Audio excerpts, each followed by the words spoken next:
Minister of Science, Technology and Innovation and National Chair of the South African Communist Party, Dr. Blade Nzimande, joins us via Zoom to share his memories. Dr. Nzimande, thank you so much for your time this evening, and condolences extended to you too. Now, your reflections on Pravin Gordhan, a man that you enjoyed a relationship with since the 1980s. How do you reflect back on some of those memories? Thank you very much, Masa, and good evening to your viewers and listeners. Let me start by expressing my own condolences, to the family of Comrade PG as we knew him, and also his close comrades. Of course, as you say, I've known Comrade PG from the late 1980s in the UDF, and at the height, I remember that we were faced with violence in KwaZulu-Natal, which was ravaging communities, killing our own comrades and so on. Violence, in fact, which was waged by the apartheid regime together with its surrogates in KZN. I must say that Comrade PG is part of a special generation, by the way, which emerged in the student formations in the late 60s and then as activists in the 70s. After the Rivonia arrest, which the apartheid regime had hoped that had killed the struggle in South Africa. So they're a very special generation that resuscitated the struggle against apartheid, in the early 70s.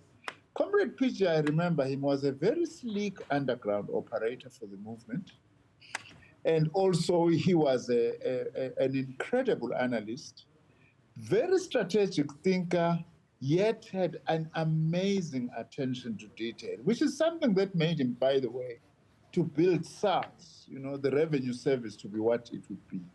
Also, what I remember about Comrade Pravin is that he was very brave, and also with a tinge of stubbornness, by the way, when faced with his enemies and detractors. He just would not pull back when it comes to defending the principles that he actually believed in.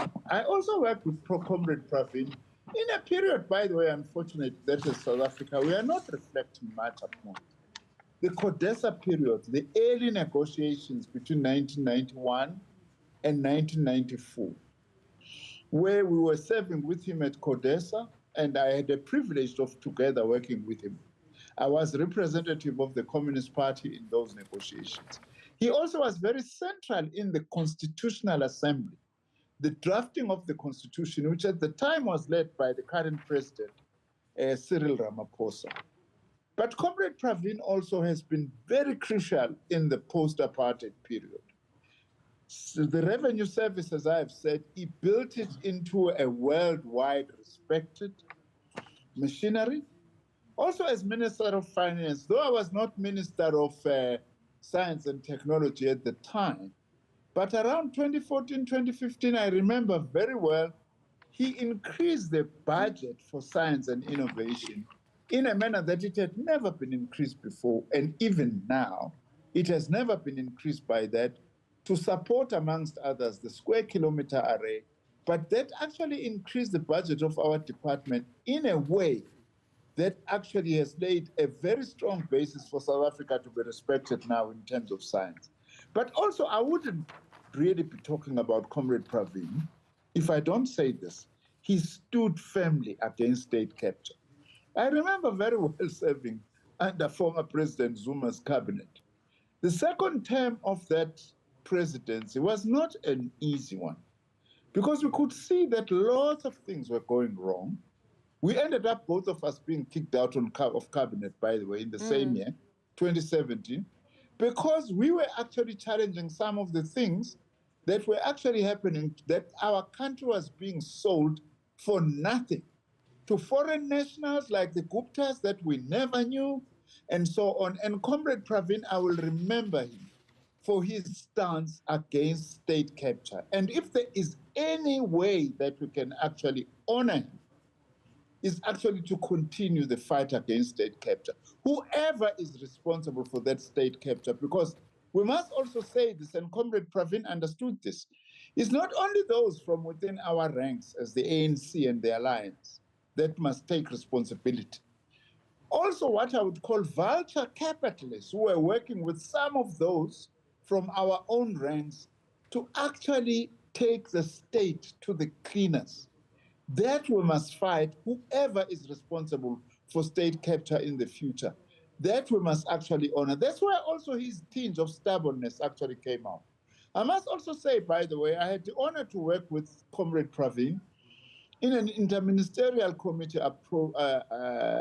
set up by the president to deal with the complexities that were facing the SAA in particular. I worked with Comrade Pravin in that interministerial committee. We're both actually engaged and we were both committed in trying to save the national airline. I hear some people saying, yeah, Comrade Pravin, messed up SAA, but his objective, working together with some of us, Minister Nxesi was part of that, appointed by the president, Minister Mbalula at the time, we were trying to save the national airline because as South Africa, we believe very strongly, and also it was the resolution of the ANC that we must save the national airline. We did the best that we could do working with Comrade Pravin.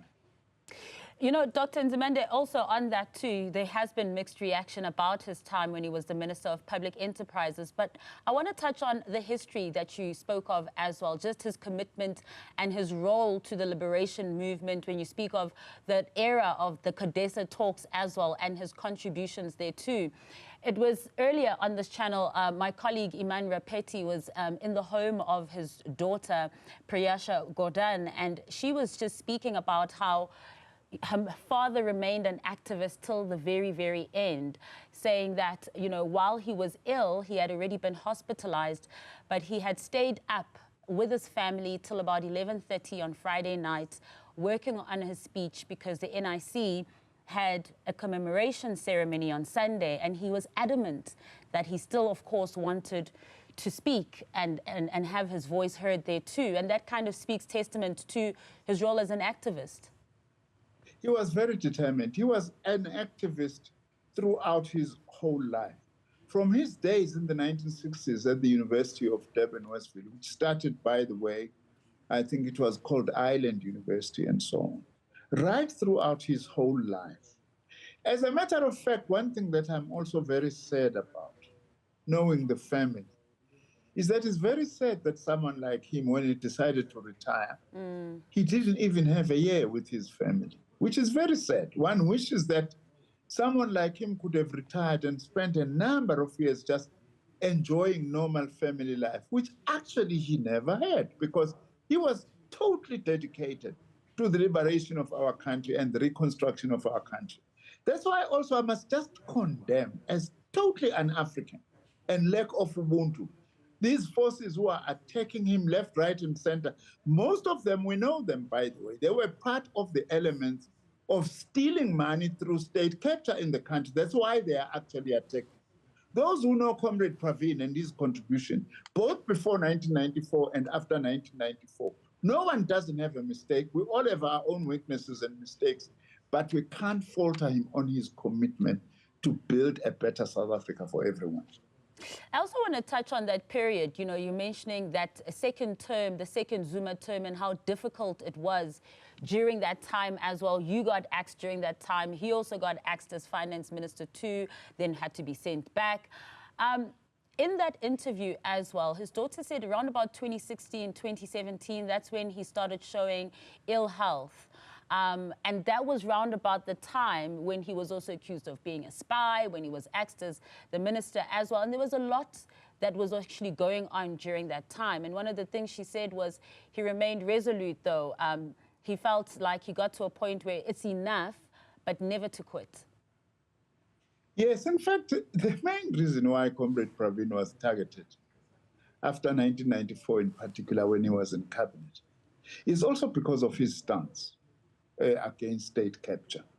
I mean, we challenged as the SACP in an alliance meeting former President Zuma when he said, I'm firing him because my intelligence has actually told me this or that. There was no such intelligence. Unfortunately, Comrade Zuma is still continuing, even in his own party now, saying the intelligence says this, the intelligence said that. The reason why the action was being taken against Comrade Pravin is because he was fighting against state capture. And I want to say, by the way, post-1994, There is no more noble a cause than the fight to ensure that the resources of our country are not being stolen. Worse, like what was happening, in fact, what was happening, I would like to put it bluntly, in the state capture period is treason. It's treasonable, you know? That's how serious and how bad it was. That is why all these people who are taking Comrade Pravin, even those, I think they also manufactured the fact that he has passed away even before, are all those who were beneficiaries of this criminality that actually placed our country in a very, very dangerous situation. But he stood firm. As I said, he had a streak of stubbornness, which I admired, actually, against his enemies and against his detractors, and said, I am not going. Unfortunately, I wasn't aware at that time, 2016, 2017, a very difficult period, that he wasn't well. He only shared with me on the side in the last cabinet meeting as we were leaving, you know, and I was saying, Comrade PG, what are you going to be doing now that you are retiring? He says, hey, Comrade Blade, I'm actually not well. I need to tell you that. He never told me the details. But it was the first time I had him like that and looking a bit vulnerable, because he never allowed himself to be vulnerable, even at the height of torture and being abused by the apartheid regime. He said that. That's one of the last things that I can remember, actually, that he said to me as we were leaving the last cabinet meeting. I said, no, there isn't much that I'm going to do because I'm not well. Yeah. He confided to me on that without telling me the details. And I think really Comrade Pravin has contributed enormously to this country. And some of these elements who are attacking him did nothing for the country except to steal from it. That is why we are calling on South Africans to say, no matter what people thought Comrade Pravin's weaknesses were, we must honor him for the contribution that he made to build a new South Africa and actually building some of the institutions of a democratic South Africa. Well, Dr. Nzimande, just to also alleviate you there, the family did say that, you know, he was a deeply private man, so he hadn't actually shared from earlier on at that period that he actually was facing some sort of an illness of sort.